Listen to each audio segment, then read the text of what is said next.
Alden Richards sinagot na ang totoong namagitan sa kanila ni Catherine Bernardo.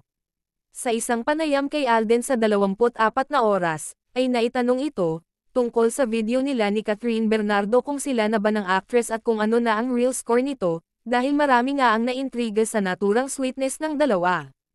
Hindi naman nagpapaligoy-ligoy pa si Alden at sinabi nga niya na, "What you see is what you get, kung ano ang nakikita nyo ay yun na yun."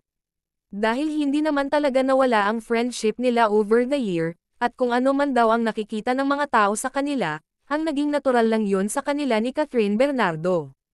Sabi pa ni Alden, na inimbitahan siya sa naturang birthday party, at syempre daw ay marami silang naimbitahan kasama na dyan ang mga friends ni Kat at kapamilya nito, makikita nyo naman kung gaano kasaya si Kat sa kanyang celebration.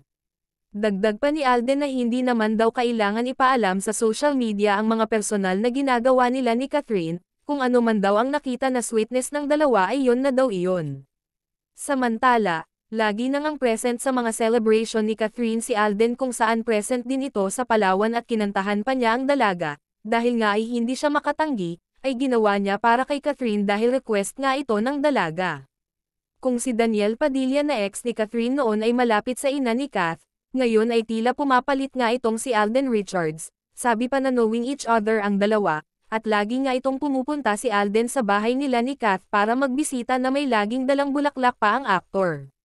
Samantala, dahil hindi pa naman pinapubliko ni Catherine at Alden kung may namamagitan na ba sa kanila, ay tila nagpaparamdam naman itong si Jericho Rosales, kung saan nga ay may nakita itong isang ring na same kay Catherine, marami tuloy ang naguluhan ng mga tagahanga ni Kath, kung sino nga ba sa dalawa ang kanyang napusuan, dahil may nakapagsabi nga na ng ligaw ang dalawang aktor kay Catherine, pero sabi ng mga fans ni Kath ay lamang daw si Alden kay Jericho, lalong-lalo na sa mga pinapakita nitong sweetness ng Kath din.